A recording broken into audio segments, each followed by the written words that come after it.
Good morning, welcome to the Proverbial Talk. We are on episode 6, but yesterday was my upload day and I realized that I haven't uploaded in 2 weeks and I was panicking. Oh no, the natural light has gone. So I missed my opportunity to upload yesterday, which is why I'm gonna have to do it today. And I also have really exciting news. We have our first promotional offer. So at the end, I'll let you know what I'll be promoting today. It's a really, really nice business actually. Let's start with our proverb.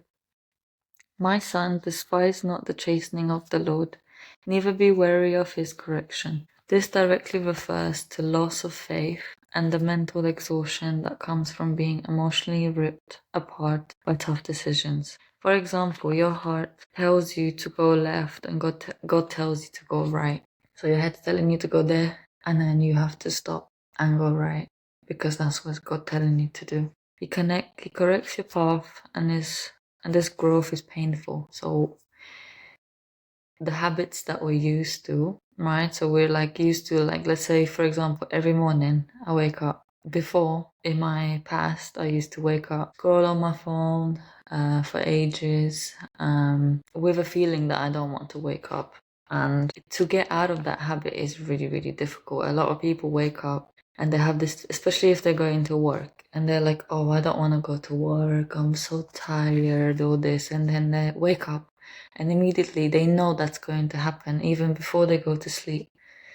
They know they're gonna dread the morning. And why are we dreading the morning? Because we don't like the day, you don't like the work, but why? Do you know what I mean? And like something that God would force you to do, for example, is to discipline yourself, to force yourself out of that habit. So you have to force yourself out of bed first of all. Then you have to force yourself to think, to make your bed, to feel like your day is going to be fine, to feel like, okay, maybe yesterday was hard, maybe today is hard, but maybe tomorrow will be a little bit easier once you force yourself out of bed and not stay there for too long and dread the day and dread the morning, dread the fact that you have to wake up.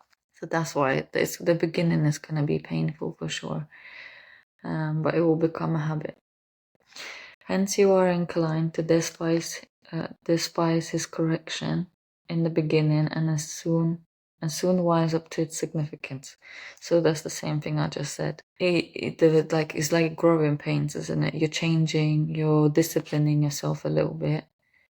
Like I have another example when I'm working at night. And sometimes I do have to stop because the work I do, I can't be too tired. But other times I get coffee and then I keep going because, yeah, I would love to go to sleep, I'm sure. But I know in bed I'm also going to spend some time decompressing and like doing whatever I want to watch, talking to people, video calling people, right? Like family, friends. But when I'm working, I don't have any distractions. So I make sure that I get it done, get everything that I need to do, even if it's not the best, even if the designs I'm doing are very basic. I've done something that I know I need to do.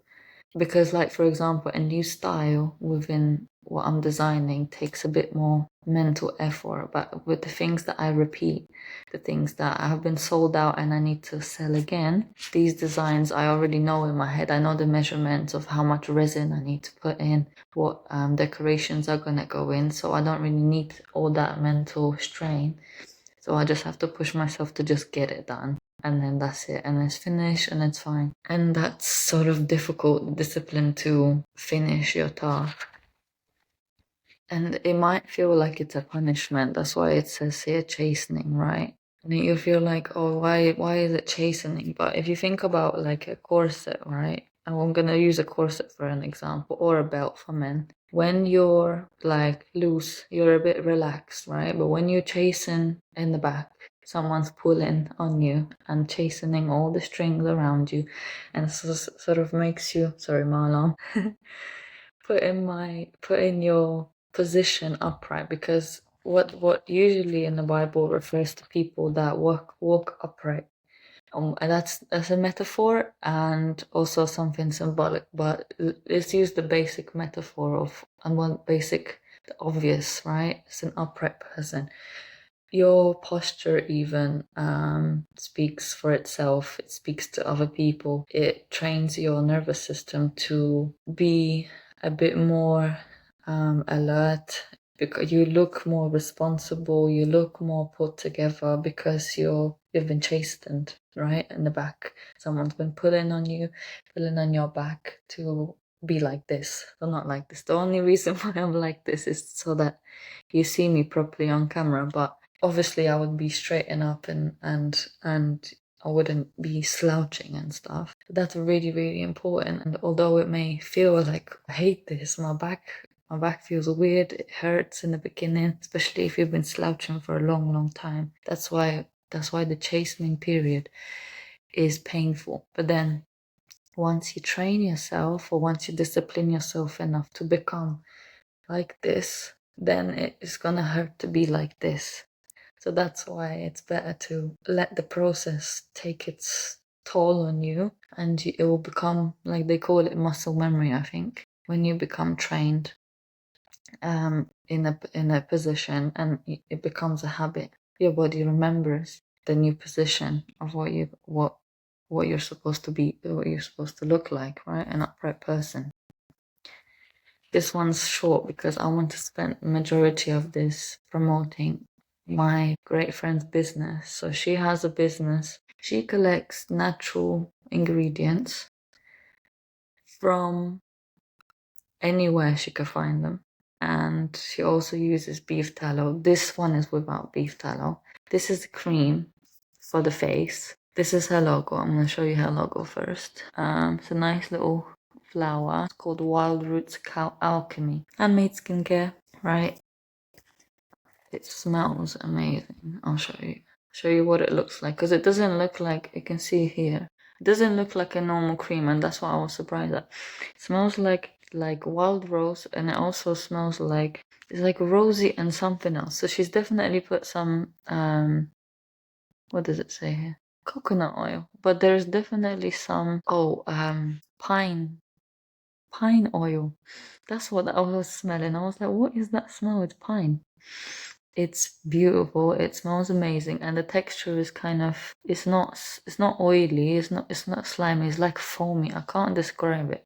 That's what it looks like on the hand, like that. It disappears after, so it doesn't stay like foamy. It's not like, it's very light actually. It doesn't stay on the skin long. It sort of absorbs straight away. And I use it for everything actually, apart from my face. I use it for my hands, my feet, anywhere where my skin needs it. And it actually trained my skin not to use any artificial cream. So if I have a face mask now, I'll put it on, my face becomes super red because it's used to the natural ingredients. So I really, really, really, really recommend her creams, and she does other things as well. I'm pretty sure she's going to expand into other things, like maybe body lotions and stuff. I would love a full body lotion, because this is only small for the body. But I'm going to leave you her details in the description below. So I'm working on her website. So we don't have a website yet, but we have her Instagram and her Facebook. So you can contact her through there. If you have any problems like eczema, acne, I had a little bit of an acne problem, but I mainly have dry skin, and I have quite large pores from having acne before. Like when I was pregnant twice, I had really, really bad acne all over, everywhere, and it's left its marks on my skin. They're not that visible anymore because of this. I don't know what it's done and how it's done it, but everyone's always telling me, oh, your skin's so shiny, your skin's so this. Well, this is the reason. There wasn't no crazy secret. It's just creams that don't have any like artificial ingredients. None of the other ones worked. This stays on the skin pretty much all day. So even though it's absorbed, your skin will feel kind of supple all day, and you won't have any dryness. So I apply it once a day, and that's it for the day. And I honestly don't use any makeup anymore. I don't have any makeup on my skin at the moment apart from eyebrows. Eyeliner, thingy, mascara, but no foundation, no concealer. I don't have to use it anymore. So, as silly as that sounds, for women, I feel like that's a really important thing. And you can obviously anyone can use it. So I'm not sure about children and how young they can use it, but since it has all natural, I'm sure at least, teenagers can use it for their skin, for their acne. But I'm not 100% sure about newborns and babies, so I will check that for you. I'll put it in the comments later after I upload this video, and then we can be 100% sure who can use this, who can't. But obviously adults, teenagers, probably 12-year-olds, 7-year-olds, but I'm gonna check for newborns and little babies, 1 or 2-year-olds, if it's safe for their skin. Because my babies had a nappy rash, and we just used pseudocreme, like the regular, things that we use in Britain for nappy rash. But I'm gonna ask if she has made any alternative ones for babies, or if this is also safe to use.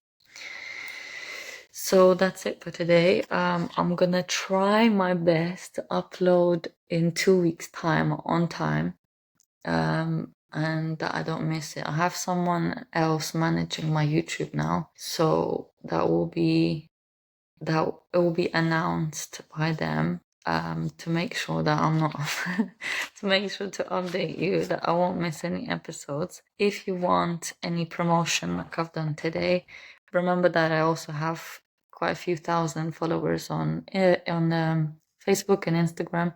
So if you want promotion of your products, I'm more than happy to do it here and all the other platforms, including TikTok as well. So hit me up. By the way, I haven't been mentioning it since episode 1. Alright, see you in the next one.